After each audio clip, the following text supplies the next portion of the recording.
Noong ika-5 siglo, isang lalaking Neanderthal ang nakikipaglaro sa kanyang anak na si Grendel nang bigla silang nilapitan ng hari ng Danelands na si Hrothgar kasama ang kanyang mga sundalo. Ang tingin ng mga mandirigmang ito sa Neanderthal ay troll at naparito sila upang patayin siya, kaya itinago ng lalaki si Grendel sa gilid ng bangin bago harapin ang mga sundalo. Sa kasamaang palad, madali siyang nadaig ng mga sulo at palaso ng kalaban, at nahulog siya sa bangin na naging sanhi ng kanyang kamatayan. Pagkatapos ay nakita ni Hrothgar ang maliit na si Grendel na nagtatago ngunit nagpa siya na hayaan siyang mabuhay at umalis kasama ang mga tauhan niya. Pagkatapos, pumunta si Grendel sa dalampasigan at hinila ang katawan ng kanyang ama, ngunit gaya ng inaasahan, hindi ito gumagalaw. Sa pagtanggap sa malungkot na katotohanan, kumuha si Grendel ng espada at pinutol ang ulo ng kanyang ama para iuwi ito. Makalipas ang maraming taon, si Grendel ay naging matipunong lalaki tulad ng kanyang ama.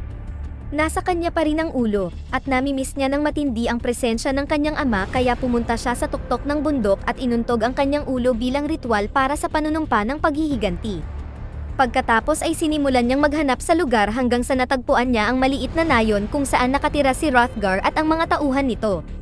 Kinagabihan, sumilip si Grendel at inatake ang sundalo mula sa likuran, mabilis niyang pinatumba ito bago tumungo sa malaking bulwagan. Kinaumagahan, pumasok si Hrothgar sa bulwagan para lamang matuklasan na ang lahat ng kanyang mga mandirigma ay pinaslang at pinugutan ng ulo. Samantala, sa Jeyatland, lumitaw si Beowulf sa dagat at nagmamadaling pumunta sa baybayin kung saan nakilala niya ang isang mangingisda na tumulong sa kanya na alisin ang igat sa kanyang binti. Ibinahagi ng mangingisda ang kanyang hapunan kay Beowulf, na isa palang sikat na bayani. Nagkunwari si Beowulf na wala siyang pakialam sa pakikipaglaban, ngunit naaalala niya ang isang kamakailang labanan kung saan nakapatay siya ng maraming tao sa pamamagitan ng mabilis at tumpak na mga galaw. Sa kalaunan, nakabalik si Beowulf at narinig niya ang kwento tungkol sa mga Danes na nahihirapan sa isang troll, kaya nagboluntaryo siyang pumunta at tumulong. Pinahintulutan siya ng hari ng Jeyatland na isama ang ilang lalaki, at kinaumagahan ay tumulak sila sa Danelands. Habang nasa biyahe, isang maputlang kamay ang umabot sa tubig upang subukang sunggaban si Beowulf, ngunit nakalayo siya sa tamang oras.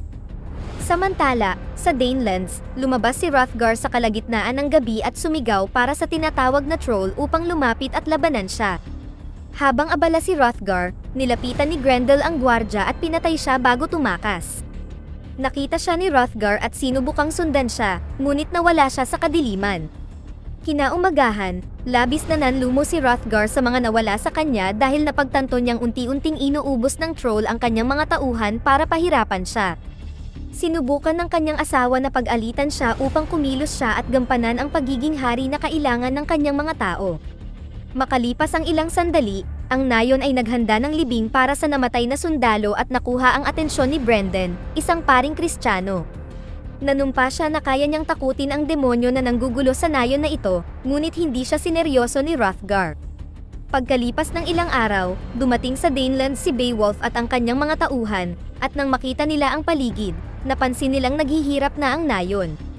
Nakita rin nila si Selma, na isang mangkukulam, ngunit binalaan sila ng mga taga-nayon na layuan siya.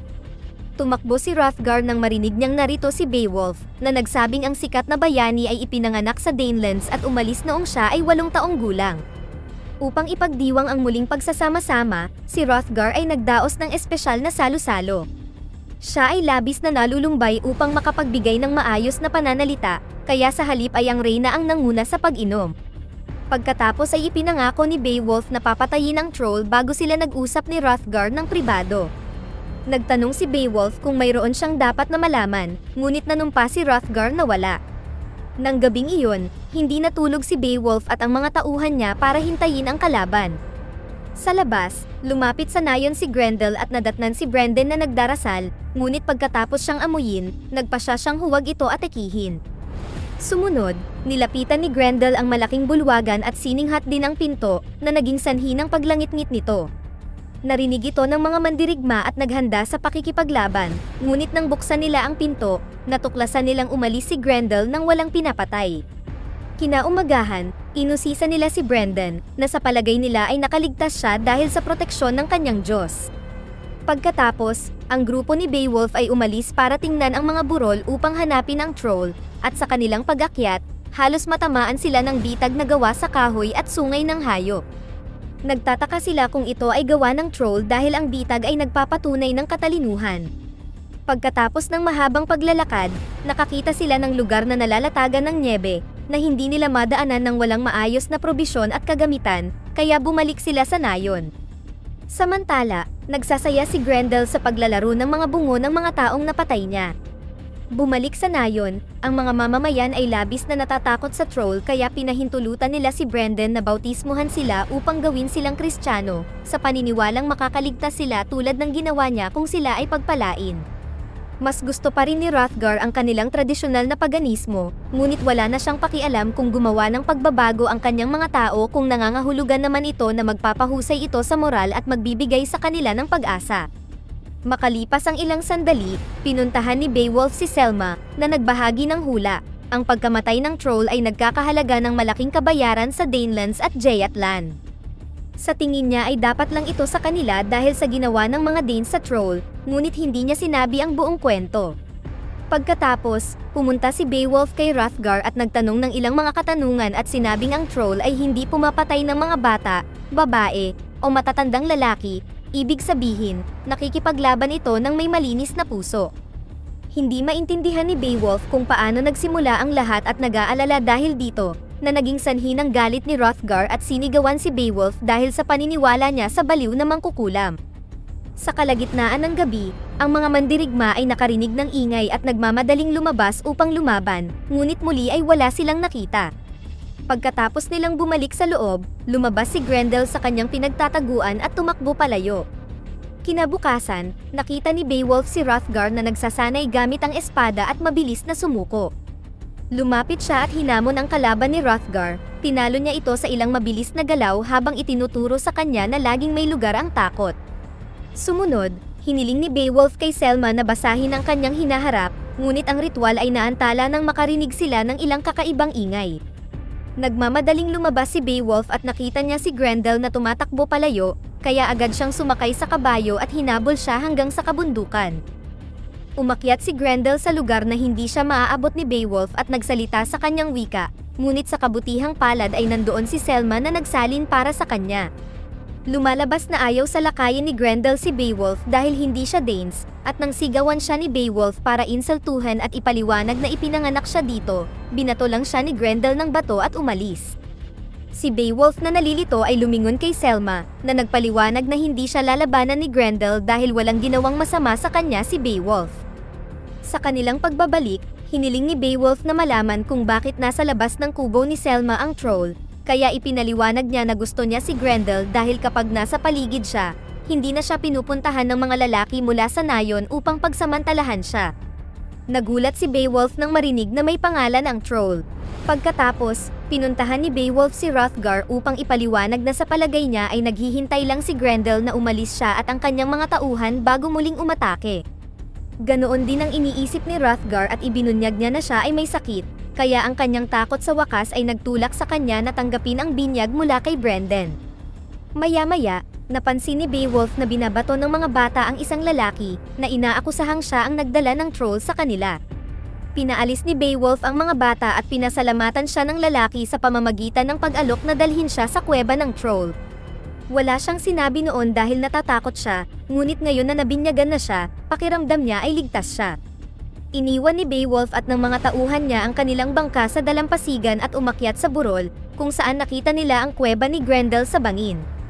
Sinubukan ng isa sa mga sundalo na bumaba ngunit muntik na siyang mahulog, kaya nagpasya silang babalik na lang mamaya upang kumuha ng lubid para sa kaligtasan.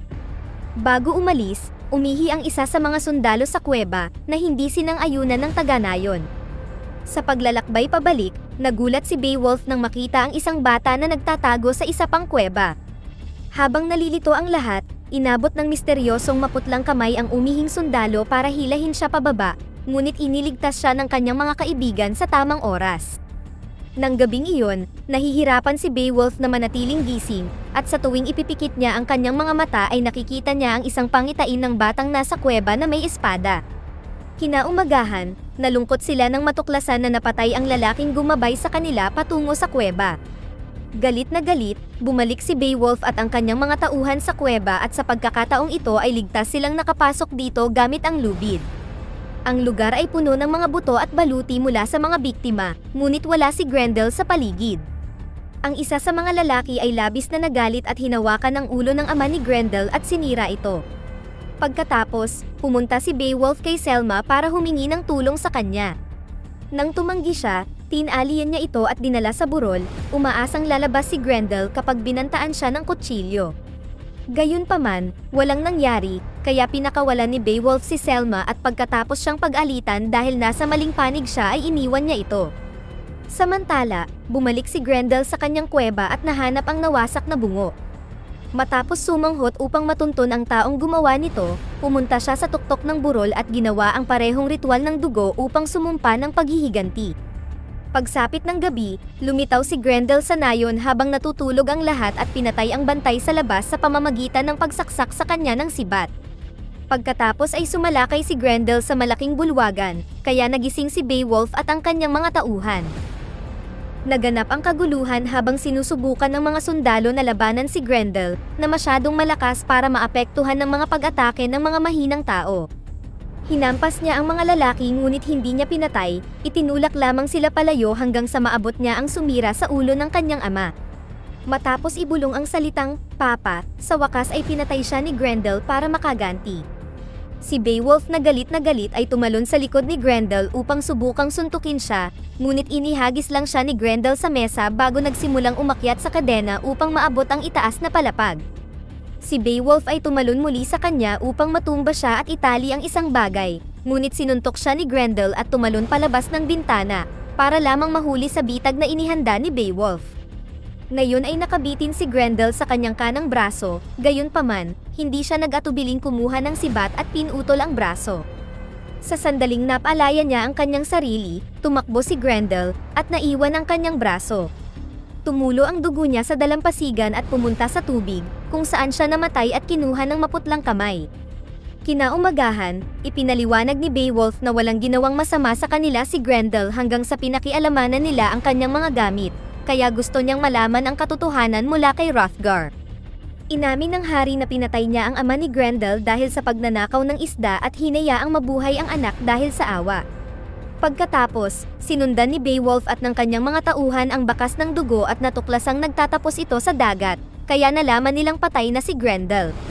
Nang gabing iyon, ang nayon ay nagkaroon ng salo-salo upang ipagdiwang ang pagkawala ni Grendel, at ang kanyang braso ay idinisplay bilang isang tropeyo.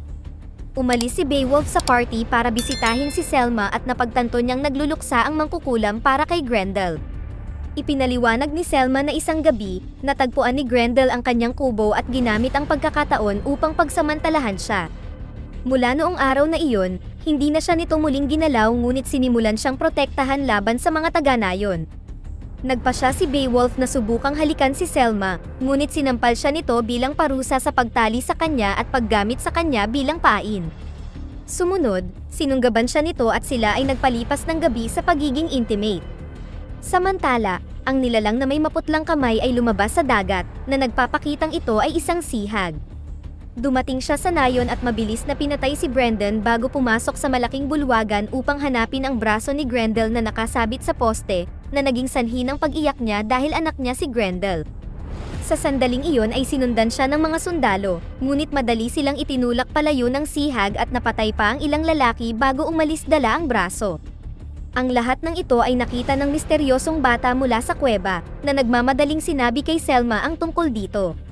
Parang kilala ni Selma ang bata at pinaalis siya bago pa siya makita ni Beowulf. Kinaumagahan, nakita ni Hrothgar ang nangyaring massacre sa malaking bulwagan at agad na sumigaw para sa aksyon. Si Beowulf at ang kanyang mga tauhan ay nagtungo sa dalampasigan at nakita ang ulo ng lalaki na nakatusok sa sibat, na naging dahilan upang sumumpa sila ng paghihiganti. Naghanap sila sa lugar at pumasok sa kuweba na mukhang maliit sa una, gayunpaman, napansin ni Grendel na nagpapatuloy ito sa ilalim ng tubig. Hinubad niya ang kanyang baluti at lumangoy hanggang sa lumabas siya sa kabilang bahagi ng kuweba, kung saan nakita niya ang bangkay ni Grendel at isang malaking tumpok ng kayamanan. Agad siyang nakita ng sihag at inatake siya, mabilis siyang dinisarmahan bago siya itinapon sa sahig upang subukang patayin siya. Sinubukan ni Beowulf na hampasin siya ng bato hanggang sa itinulak niya ang hag palayo, pagkatapos ay kumuha siya ng espada mula sa tumpok ng kayamanan upang patayin siya sa isang mabilis na hampas. Bigla siyang nakakita ng anino ngunit ito ay ang batang lalaki lamang na may espada mula sa kanyang panaginip, at sa pamamagitan ng pagmamasid sa kanya, sa wakas ay napagtanto ni Beowulf na ang batang ito ay anak ni Grendel at Selma. Pagkatapos, bumalik si Beowulf sa nayon, na nagsagawa ng isa pang libing. Oras na upang umalis siya, ngunit bago yun, binisita niya si Selma, sinabing hindi siya tulad ng iba sa pag-asang sila ay maaaring magsama. Hindi sumang-ayon si Selma dahil pinatay niya si Grendel at lumikha ng isang ulila, kaya hindi siya naiiba kay Hrothgar. Dahil dito, naglagay si Beowulf ng grave marker upang magbigay galang kay Grendel, na nakita ng bata mula sa malayo. Nang maglaon habang naglalayag si Beowulf pabalik sa kanyang nayon kasama ang kanyang mga tauhan, napansin niya si Selma at ang bata na namamaalam ng tingin sa kanya. Dito na nagtatapos ang ating kwento. Sana ay nagustuhan nyo, mag-subscribe na kung hindi ka pa nakasubscribe, pindutin na rin ang notification bell at like button upang matulungan ang channel, and leave a comment down below, and as always, thank you for watching.